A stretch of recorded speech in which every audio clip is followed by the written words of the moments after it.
సింధూర తన చెల్లి పుష్పవతి అయిందని తెలిసి ఇంట్లో వాళ్ళు ఎంత చెప్పినా కూడా వినకుండా నడుచుకుంటూ వెళ్ళిపోతుంది వాళ్ళ అమ్మ ఇంటి దగ్గరికి శ్రీవల్లిని చూడటానికి. ఆ విషయం తెలుసుకున్న చెంచలమ్మ కారులో వచ్చి వెంటనే అడ్డుగిస్తుందనమాట.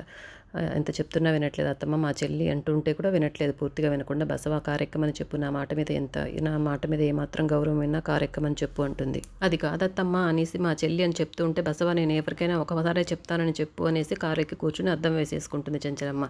అప్పుడు బసవ కారెక్కండమ్మా అని పాపం ధీరంగా అడుగుతాడు సింధూరని. చేసేదేమీ లేక చాలా బాధతో సింధూర కూడా కారెక్కుతుంది. తర్వాత ఇంట్లోని వాళ్ళంతా చెంచలమ్మ వదిన వెళ్ళిన స్పీడు చూస్తే సింధూరిని అక్కడే 4 తగిలించి వాళ్ళ ఇంటికి పంపించేసి వస్తుందో ఏమో అనేసి సంబరపడిపోతూ ఉంటారనమాట.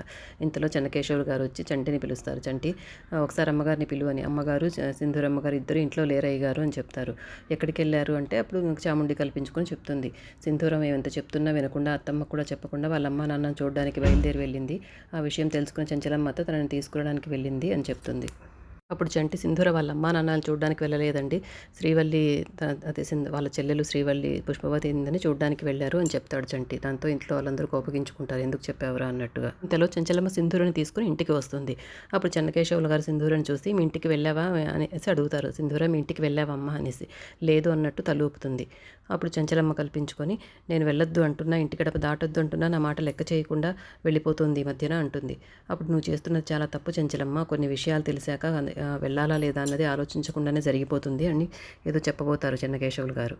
ఇప్పుడు సింధూరం ఉన్న పరిస్థితిలో తను ఏం జరిగింది, ఏం చేయాలనుకుందో తెలిస్తే తనకి ఏమీ గుర్తుకు రావు, భయం వ్యక్తి ఇవన్నీ కూడా నువ్వు పెట్టిన ఆంక్షలు ఏమీ గుర్తుకు రావు.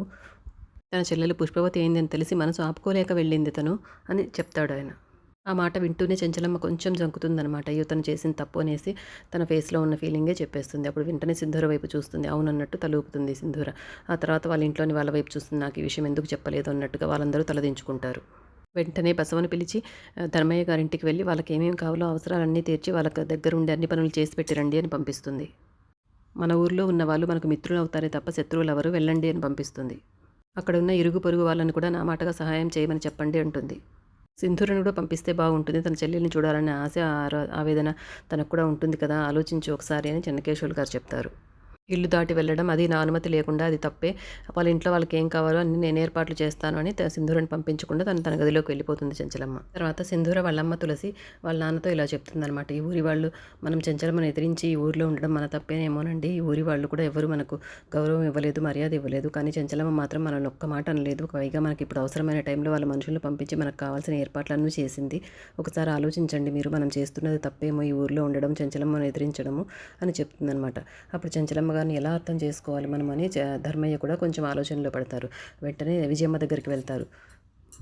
ఏంటి ధర్మయ్య ఇలాగ వచ్చావు అంటే నా చిన్న కూతురు శ్రీవల్లి పుష్పవతి అయిందమ్మా అని చెప్తాడు. అప్పుడు విజయమ్మ చాలా మంచి విషయం ఇది, మీకు ఆ ఊర్లో ఎవరు తెలియదు కాబట్టి నేను ఈ ఊరు నుండి అన్ని ఏర్పాట్లు చేసి పంపిస్తాను, మీకు కావాల్సినవన్నీ నేను చేస్తాను అని అంటుంది విజయమ్మ. అవసరం లేదమ్మా, ఆల్రెడీ చెంచలమ్మ గారు అన్ని ఏర్పాట్లు చేశారు అని చెప్తారు. దాంతో విజయమ్మకు కోపం వస్తుంది. అదంతా చెంచలమ్మ మంచితనం ఏం కాదు, మిమ్మల్ని ఆ ఊరు నుండి మంచిగానే పంపించేయాలని ప్లాన్ చేస్తోంది, దానంతా మీకు ఎరవేస్తోంది అని ఇంకా ఎక్కించి చెప్తుంది అనమాట విజయమ్మ. మంచిగా అర్థం చేసుకోకూడదు చెంచలమ్మని వాళ్ళు అని. ఇప్పుడు మీకు సహాయం చేసింది అనే ఒకే ఒక కారణంతో రేపు సింధూర ఆమె వైపు తీర్పు చెప్తుంది, ఇది మీకు ఎరవేయడమే అంటుంది. ఆమె చేస్తున్న దానికంతా మీరు ఇలా కరిగిపోతే మీ కూతురు మీ ఇంటికి రాదు, మీ సింధూరకు అసలు పెళ్లి కానే కాదు అంటుంది. తర్వాత చెంచలమ్మ పిండి వంటలన్నీ చేయించి అన్ని కార్లో సర్దించి అందరూ రెడీ అయిపోయి ఆ ఫంక్షన్కి వెళ్తూ ఉంటారనమాట. అప్పుడు సింధూర వస్తుంది. తనకి నేతితో చేసిన రొట్టెలంటే అదే నిప్పట్లో అంటే చాలా ఇష్టం, ఇవి తీసుకెళ్ళి ఇవ్వండి అని ఎవరికో చెప్తుందనమాట. అంటే చాముండి వాళ్ళమ్మకు చెప్తూ ఉంటుంది. ఎవరో తీసుకెళ్ళి ఇవ్వడం ఏంటి, తనకి ఇష్టమైన వాళ్ళకి ఏదైనా చేస్తే వాళ్ళనే వచ్చి ఇవ్వమనండి అంటుంది. తనకు అర్థం కాదనమాట సింధూరకి. అప్పుడు చంటి చెప్తారు, అమ్మాయి గారు మిమ్మల్ని కూడా రమ్మంటున్నారు అమ్మగారు అని. అప్పుడు సింధూర కూడా సంతోషంతో కారెక్కి వెళ్తుంది. ఇక తర్వాత అక్కడ అన్ని ఏర్పాట్లన్నీ జరుగుతూ ఉంటాయి ఫంక్షన్కి. చెంచలమ్మ వాళ్ళ ఇంట్లో అందరూ వస్తారనమాట, సింధూరతో సహా అందరూ వస్తారు. అందరినీ వీళ్ళు లోపలికి ఆహ్వానిస్తారు. ఇంతలో విజయమ్మ కూడా వస్తుందన్నమాట. విజయమ్మ వచ్చి కారు దిగుతుంది. ఇంతలో ఎపిసోడ్ అయిపోతుంది. రేపటి ఎపిసోడ్లో ఈ ఫంక్షన్ అంతా అందరూ కలిసి బాగా చేస్తున్నట్టు చూపిస్తారు. శ్రీవల్లి ఇవన్నీ నేను మా అక్కతో చేయించుకోవాలనుకున్నాను, అంటే పసుపు కుంకుమ గంధం పూయడం మా అక్కతో చేయించుకోవాలనుకున్నాను అంటుంది. అప్పుడు తులసి నువ్వే పూయమ్మా అంటుంది. కానీ విజయం అడ్డుపడుతుంది. ఏం జరుగుతుందో రేపు చూద్దాం.